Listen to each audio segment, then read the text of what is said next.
Hello everyone, welcome back to my channel. आज के video में हम करने वाले हैं व्याकरण की परीक्षाओं में जो पूछे गए इंग्लिश के क्वेश्चंस हैं। इसमें हम एक्टिव वॉइस से पैसिव वॉइस में चेंज, सिनोनिम्स और एंटोनिम्स के क्वेश्चंस करेंगे। तो शुरू करते हैं क्वेश्चन नंबर 1 के साथ। ये है वॉइस का question. The prisoners have made this paintings. हमको एक्टिव वॉइस से चेंज करना है पैसिव वॉइस। तो हम जानते हैं कि हमारा बहुत सिंपल सा रूल है। हम क्या करते हैं, सबसे पहला टेंस हमारा सेम होना चाहिए और दूसरी चीज़ हमारा जो सब्जेक्ट है वो ऑब्जेक्ट में जाना चाहिए और ऑब्जेक्ट जो है वो सब्जेक्ट में आना चाहिए। ठीक है, तो फर्स्ट ऑप्शन में देखिए दीज प्रिजनर्स है, तो ये तो सब्जेक्ट में था, ऑब्जेक्ट वाला सब्जेक्ट में तो आया नहीं, मतलब ये आंसर गलत हो गया। सेकंड देखेंगे these paintings were made by the prisoners, तो हमारा क्या दिया था, the prisoners have made this painting, तो हमारा क्या था, परफेक्ट में था, बट यहाँ पर तो पास्ट आ रहा है, तो बी ऑप्शन भी रॉन्ग हो गया। सी में आर दिया है, आर क्या आ रहा है, प्रेजेंट आ रहा है, तो ये ऑप्शन भी रॉन्ग हो गया। तो आपका आंसर क्या हो जाएगा, option number D, these paintings have been made by the prisoners. आपको क्वेश्चंस के आंसर्स बनाने की कोशिश नहीं करनी है, आपको आंसर्स ऑलरेडी दिया हुआ है, 1 मिनट लगेगा, सिर्फ आंसर ढूंढो और टिक करो। नेक्स्ट क्वेश्चन देखते हैं। The gardener has mowed the lawn. ठीक है, हैज़ है मतलब परफेक्ट में आ रहा है, मोड द लॉन बोला है मतलब पास्ट परफेक्ट है, तो हमको पास्ट परफेक्ट ही होना चाहिए। ठीक है, has mowed the lawn, sorry present perfect है, प्रेजेंट परफेक्ट ही होना चाहिए। तो यहाँ पे देखो ए नंबर क्या दिया है, द लॉन वॉज क्या हो गया, पास्ट, हमारा क्या होना चाहिए, प्रेजेंट परफेक्ट, तो ये रॉन्ग हो गया। नेक्स्ट है the lawn has been mowed by the gardener, यहाँ पे हमारा करेक्ट हो सकता है, हैज़ है। सेकंड और थर्ड चेक कर लो, तो थर्ड इज है तो वो तो ऑलरेडी कट हो गया, और फोर्थ में क्या है, द गार्डनर, तो हमारा क्या होना चाहिए था, सब्जेक्ट ऑब्जेक्ट में और ऑब्जेक्ट सब्जेक्ट में, तो यहाँ तो चेंज नहीं हुआ, मतलब फोर्थ भी रॉन्ग है, तो करेक्ट क्या हो जाएगा, option number B, the lawn has been mowed by the gardener. ठीक है, नेक्स्ट क्वेश्चन में जाएंगे। The Japanese emperor Akihito abdicated by chrysanthemum throne in April 2019। ठीक है, अब हमको बताना है कि इसका पैसिव वॉइस क्या होगा, तो आपको पता होना चाहिए सब्जेक्ट ऑब्जेक्ट में आएगा, मतलब द क्रिसैंथेमम थ्रोन ये पहले आएगा, तो फर्स्ट वाला तो रॉन्ग हो गया। अब सेकंड, थर्ड और फोर्थ में देखते हैं, तो हम क्या देख रहे हैं, एडिकेटेड द क्रिसैंथेमम थ्रोन बोला है, मतलब पास्ट है, तो पास्ट वाला सेंटेंस ढूंढो। तो सेकंड में देखो वॉज है, थर्ड में देखते हैं हैज़ है, और फोर्थ में इज़ है। तो हैज़ और इज़ हम देखेंगे जब, तो हैज़ और इज़ ये दोनों तो पास्ट में आएंगे नहीं, पास्ट में क्या आएगा, वॉज, मतलब वॉज वाला सेंटेंस हमारा करेक्ट हो जाएगा, ऑप्शन नंबर बी जो हो जाएगा वो राइट हो जाएगा। ठीक है, हैज़ जो होगा वो परफेक्ट में आएगा, प्रेजेंट परफेक्ट में, और आपका सेंटेंस जो दिया है वो पास्ट में दिया है, और इज़ तो प्रेजेंट में आता है, बट हमारा क्या था, पास्ट, तो हमको ऑप्शन नंबर बी करेक्ट है। नेक्स्ट क्वेश्चन देखेंगे। Bill Gates has given away 27% of his wealth in charity.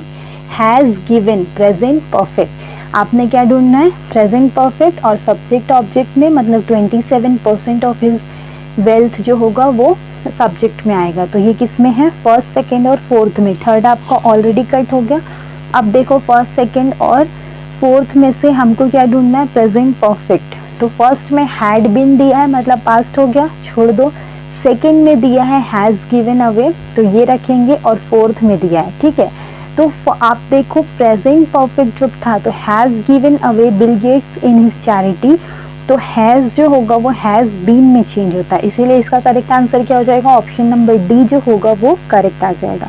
ठीक है, 27% of his wealth has been given away by Bill Gates in charity. आप सेकंड जब देखोगे तो उसमें क्या दिया है, 27% of his wealth given away Bill Gates in charity by Bill Gates ना, बिल गेट्स इन चैरिटी तो कोई सेंटेंस ही नहीं बन रहा है, तो उसका करेक्ट आंसर क्या होगा, option number D. Next question की तरफ जाएंगे। The merchant took out the dead parrot from the cage. Took out the dead parrot from the cage, took out बोला गया है, मतलब पास्ट टेंस से, टेक का टुक होता है, पास्ट टेंस से मतलब आपको पास्ट ढूंढना है, द केज सामने में आना चाहिए। ठीक है, the merchant took out the dead parrot सामने में आना चाहिए, तो द डेड पैरट चारों में है। अब हमको देखना है पास्ट कौन सा है, तो फर्स्ट में देखो the dead parrot took out from the cage by the merchant, कुछ है, बट यहाँ पे हमको नेक्स्ट भी चेक करना पड़ेगा। तो सेकेंड तो इज़ है तो इसको हटा दो। थर्ड क्या है, was taking out, present continuous हो गया तो प्रेजेंट कंटिन्यूअस तो होगा नहीं, तो सी नंबर भी रॉन्ग हो जाएगा। डी नंबर देखो, the dead parrot was taken out from the cage by the merchant, तो फर्स्ट जो है वो the dead parrot took out from the cage, ये नहीं है, डेड पैरट को बाहर लाया गया, इसीलिए यहाँ पे वॉज लगेगा, आपको हेल्पिंग वर्ब लगाना पड़ेगा। तो ऑप्शन नंबर डी जो होगा वो करेक्ट हो जाएगा।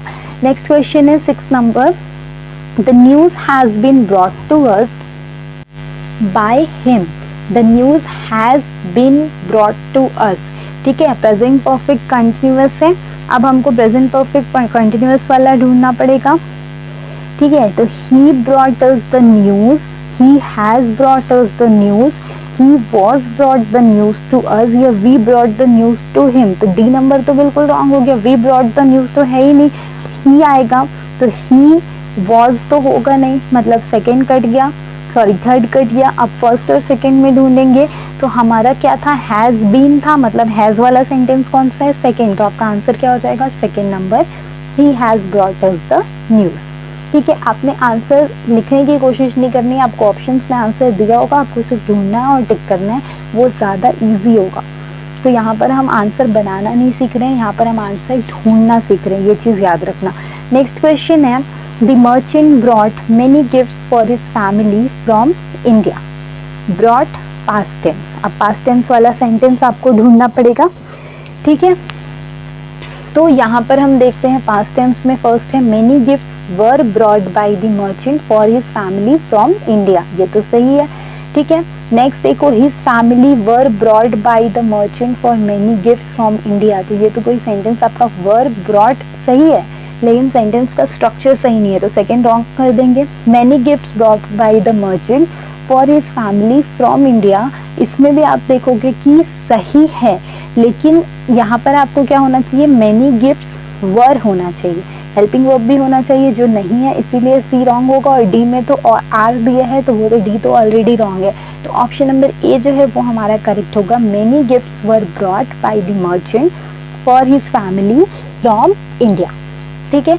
नेक्स्ट क्वेश्चन देखेंगे, the new gardener looks after the plants well, the new gardener looks after the plants well, present perfect है, सॉरी प्रेजेंट टेंस है, प्रेजेंट टेंस में हम आंसर ढूंढेंगे, the plants looked after well by the new gardener, the plants were looked after, तो were है मतलब past हो गया तो इसको तो काट ही दो, the plants are looked after well by the gardener, तो ये आंसर हमारा हो सकता है। The new gardener is looked after well by the plants, तो ये तो हमारा कोई सेंटेंस जमा ही नहीं, और हमको चेंज करना था, मतलब सब्जेक्ट ऑब्जेक्ट में आना था, तो द प्लांट सामने आना चाहिए था जो नहीं आया, इसीलिए ये भी कट गया। तो ऑप्शन नंबर ए और किस में देखना है हमको, सी में देखना है, तो ऑप्शन नंबर ए और सी में से जब हम देखते हैं तो हमको हेल्पिंग वर्ब भी चाहिए, तो हेल्पिंग वर्ब किस में है, सी में है, इसीलिए हमारा करेक्ट आंसर क्या हो जाएगा, सी नंबर, ठीक है।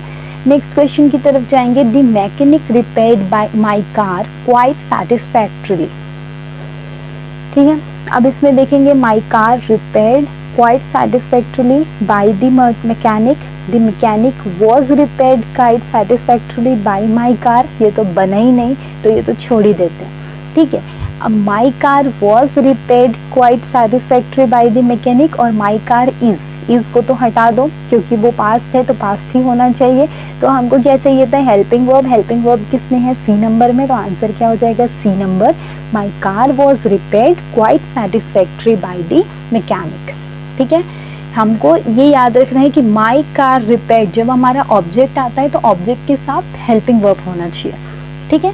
अब नेक्स्ट क्वेश्चन देखेंगे, how much monthly rent did you pay for the house, how much monthly rent did you, did किस में आता है, पास्ट में, मतलब आपका क्या होना चाहिए, पास्ट, तो सेकेंड और फोर्थ देखो क्या है, इज हटा दो, फर्स्ट और थर्ड में हमको आंसर ढूंढना है। फर्स्ट क्या है, how much monthly rent was paid for the house, third है how much monthly rent was being paid, तो सीधा हमको पता चल रहा है बीइंग है मतलब पास्ट कंटिन्यूअस बोल रहा है, और हमारा पास्ट था, इसीलिए हम आंसर क्या लेंगे, ए नंबर, ठीक है।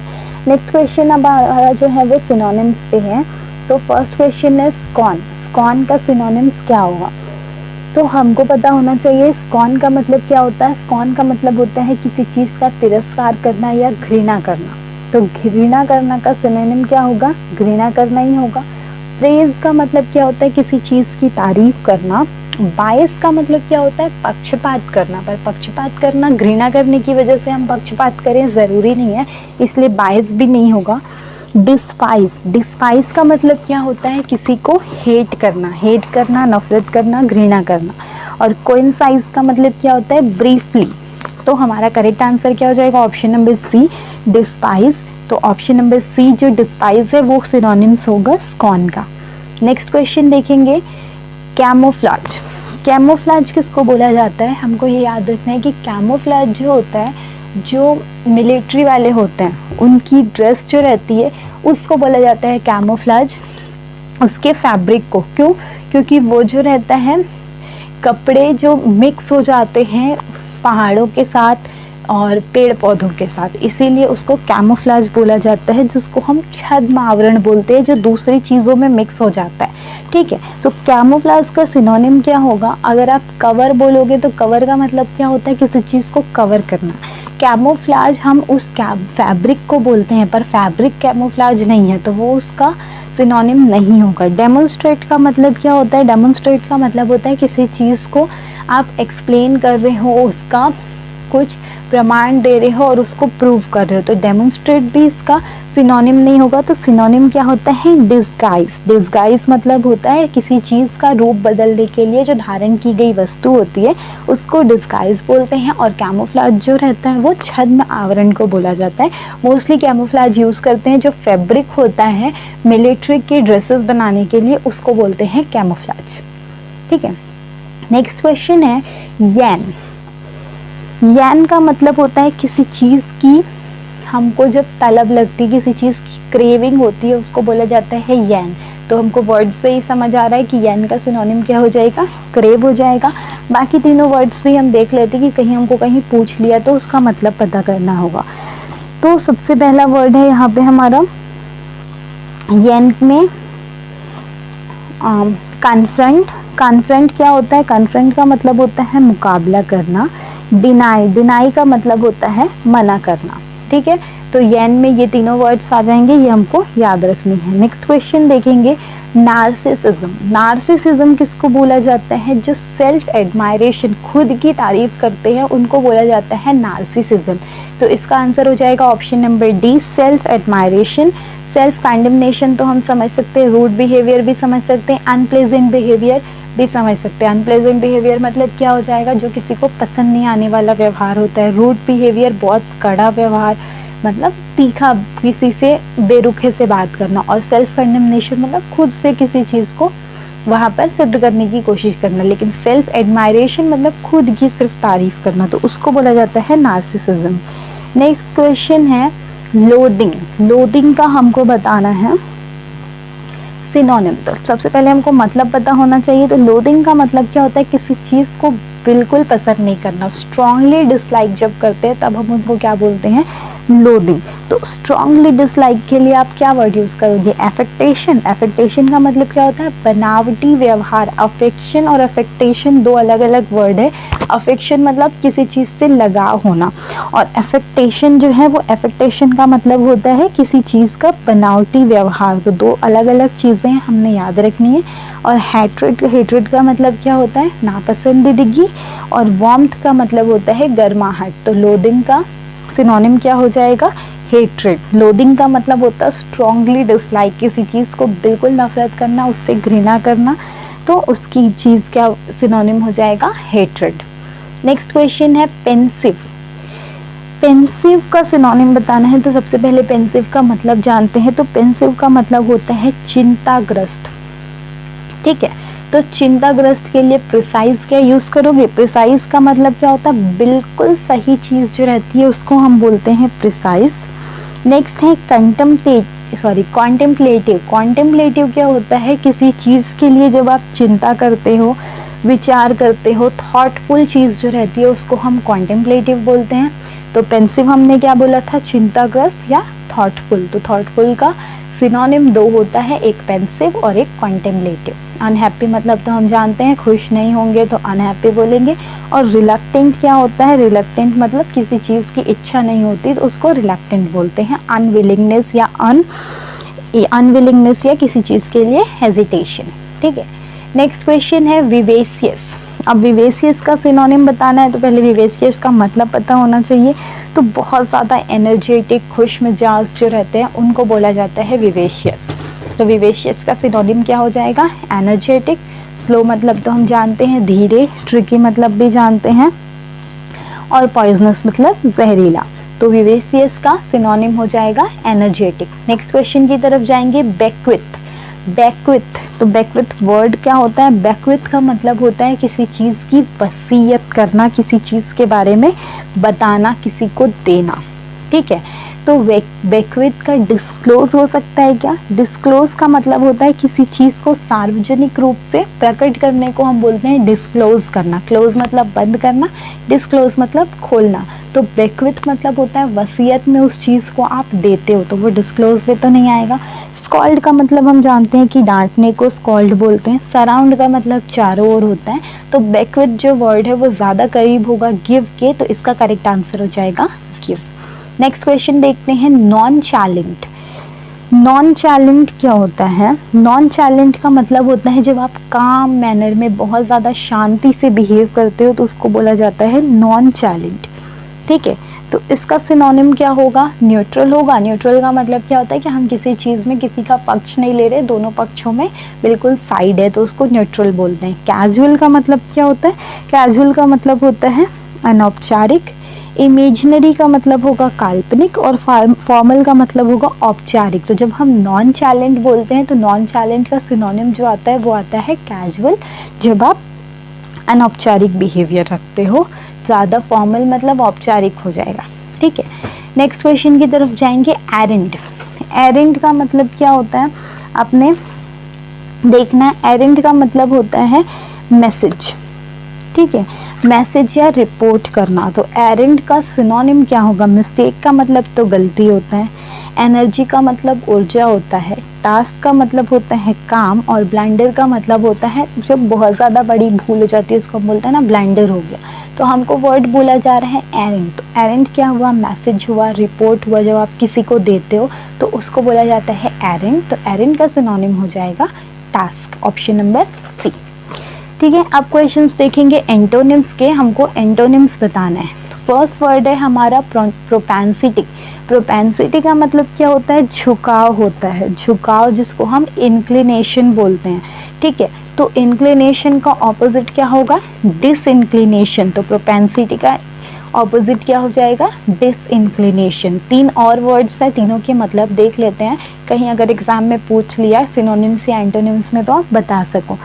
तो फर्स्ट है रिलेंटलेस। रिलेंटलेस का मतलब क्या होता है? दयाहीन, जिसके अंदर दया नहीं होती उसको रिलेंटलेस बोलते हैं। स्टैग्नेशन। स्टैग्नेशन मतलब क्या होता है? स्टैग्नेशन मतलब होता है स्थिरता। हम बोलते हैं ना स्टैजेंट वाटर है, स्टेगेंट वाटर है, तो उसकी वजह से वहाँ पर मच्छर हो गए हैं। तो वो जो स्टैग्नेशन का वर्ड होता है इसका मतलब होता है स्थिरता। और फॉरकास्ट तो हम सब जानते होंगे, फॉरकास्ट का मतलब होता है भविष्य का जब अनुमान लगाते हैं, पूर्वानुमान, उसको फॉरकास्टिंग बोलते हैं। ठीक है, नेक्स्ट क्वेश्चन की तरफ जाएंगे, एनकोमियम। एनकोमियम का हमको बताना है एंटोनिम। तो एनकोमियम का मतलब क्या होता है? इसका मतलब होता है किसी की बहुत ज़्यादा तारीफ करना, इसको बोलते हैं एनकोमियम। तो जब आप किसी की बहुत ज़्यादा तारीफ कर रहे हो उसका ऑपोजिट क्या होगा? किसी की बहुत ज़्यादा आलोचना करोगे तो आलोचना करने को क्या बोलते हैं? क्रिटिसिज्म। तो हाइपर क्रिटिसिज्म आपका वर्ड यहाँ पे आएगा। तो ऑप्शन नंबर ए जो होगा वो करेक्ट आंसर हो जाएगा। बाकी आंसर्स देख लेते हैं। डिफिडेंस। डिफिडेंस का मतलब क्या होता है? शर्मीलापन, शाइनेस को बोला जाता है डिफिडेंस। अनएथिकल। एथिकल मतलब हम जानते हैं ईमानदारी से काम करने को बोलते हैं एथिकल, और जो बेईमानी से काम करेगा उसको बोलेंगे अनएथिकल। और मीगर। मीगर एक वर्ड आ रहा है, इसका मतलब होता है बहुत ज़्यादा कम, बहुत कम, लीस्ट, ये इसका सिनोनिम हो जाएगा। तो एनकोमियम जिसका मतलब होता है बहुत ज़्यादा तारीफ करना, तो इसका ऑपोजिट क्या हो जाएगा? Hyper criticism. नेक्स्ट क्वेश्चन देखते हैं। नेक्स्ट क्वेश्चन है हमारा पेचुलेंट। पेचुलेंट मतलब क्या होता है? चिड़चिड़ा। तो चिड़चिड़ा का ऑपोजिट क्या हो जाएगा? शांत। शांत किसको बोलते हैं हम? काम, CALM, काम को बोला जाता है शांत। तो पेट्यूलेंट का ऑपोजिट हो जाएगा काम। बाकी 3 वर्ड का मीनिंग देखते हैं। इंडस्ट्रियस किसको बोलते हैं? बहुत ज़्यादा जो मेहनत करने वाला होता है, कठोर परिश्रमी, हार्ड वर्किंग, उसको बोला जाता है इंडस्ट्रियस। नेक्स्ट है स्क्रैपलेस। स्क्रैपलेस क्या होता है? जो बहुत ज़्यादा केयरफुल काम करते हैं उसको बोलते हैं स्क्रैपलेस, वेरी केयरफुल। और फियरलेस किसको बोलते हैं? जिसको किसी चीज़ का डर नहीं हो, निडर व्यक्ति को बोलते हैं फियरलेस। तो पेट्यूलेंट का एंटोनिम क्या हो जाएगा? काम। पेट्यूलेंट का मतलब होता है चिड़चिड़ा और काम का मतलब होता है शांत। नेक्स्ट क्वेश्चन देखते हैं, लैकोनिक। लैकोनिक मतलब क्या होता है? जो बहुत ज़्यादा ब्रीफली नपी तुली चीज़ होती है उसको हम बोलते हैं लैकोनिक। ठीक है, तो अब लैकोनिक का ऑपोजिट क्या हो जाएगा? जब बहुत नपी तुली एकदम कम लफ्ज़ों में जब बात की जाती है उसको बोला जाता है लैकोनिक। लाइक गागर में सागर भरना हम बोलते हैं कि थोड़े से वर्ड्स में पूरी बात बोल दी गई, तो उसको बोलते हैं लैकोनिक। तो इसका ऑपोजिट क्या हो जाएगा? लिविड का मतलब क्या होता है? बहुत ज़्यादा गुस्सा, वेरी एंग्री, तो ये तो नहीं होगा। एरियोडाइट, एरियोडाइट का मतलब होता है विद्वान, विद्वान को हम बोलते हैं एरियोडाइट। तो लैकोनिक का ऑपोजिट विद्वान तो नहीं होगा क्योंकि विद्वान लोग ज़्यादातर चुप रहते हैं। तो अगर हम लैकोनिक बोलेंगे मतलब कम शब्दों में अपनी बात करने वाला, तो इसका सिनोनिम एरियोडाइट हो सकता है, लेकिन एंटोनिम्स नहीं होगा। टॉकेटिव जो बहुत सारी बात करता है, तो टॉकेटिव जो होगा वो इसका करेक्ट आंसर होगा, बातूनी। और अनसिविलाइज्ड क्या होता है? बैड मैनर्ड पर्सन, जिसके पास मैनर नहीं होता है। तो लैकोनिक, लैकोनिक का मतलब होता है जो अति संक्षिप्त, बहुत कम बात करने वाला होता है उसको लैकोनिक बोलते हैं। और टॉकेटिव जो बहुत ज़्यादा बात करते हैं। नेक्स्ट क्वेश्चन है एक्सोडस। एक्सोडस जो वर्ड है वो हमने सुना होगा बहुत जगह पर। क्या होता है? जब बहुत सारे लोग किसी जगह से चले जाते हैं, इमिग्रेट कर लेते हैं, तो उसको बोला जाता है एक्सोडस। ठीक है, तो एक्सोडस का ऑपोजिट क्या होगा? एक्सोडस मतलब क्या हुआ? बहुत सारे लोग एक जगह से चले गए। तो रिस्टोरेशन क्या होता है? रिस्टोरेशन मतलब किसी चीज़ को उस जगह पर वापस लाना या उसके मालिक को वापस देना। इसमें हमने ये नहीं बोला कि बहुत सारे लोग वापस आते हैं। ठीक है, रिटर्न मतलब भी वापसी होता है। और इन्फ्लक्स मतलब क्या होता है? बड़ी संख्या में लोगों का कहीं से आना। ठीक है, एक्सोडस मतलब क्या होता है? बड़ी संख्या में लोगों का चला जाना। और इन्फ्लक्स मतलब क्या होता है? बड़ी संख्या में लोगों का कहीं से आना। तो जाना का ऑपोजिट आना, तो एक्सोडस का ऑपोजिट क्या हो जाएगा? इन्फ्लक्स। होम कमिंग का मतलब होता है घर वापसी, बट इसमें भी आप ये नहीं बोल सकते कि बहुत सारे लोग आएंगे, पर बड़ी संख्या में जब आएंगे लोग कहीं से तो उसको बोलेंगे एक्सोडस। और कहीं इन्फ्लक्स, और कहीं जाएंगे तो उसको बोलेंगे एक्सोडस। तो ये थे हमारे आज के 25 क्वेश्चन, जिसमें से 10 क्वेश्चन हमने एक्टिव पैसिव वॉइस के किए, 10 क्वेश्चन सिनोनिम्स के किए और 5 क्वेश्चन एंटोनिम के किए। आई होप ये सीरीज आपको पसंद आ रही होगी। If yes, then please hit the like button, comment if you have any query or suggestion, and if you want to support me, please subscribe the channel and share the video with your friends also who can use these videos. Thank you everyone. Have a nice day.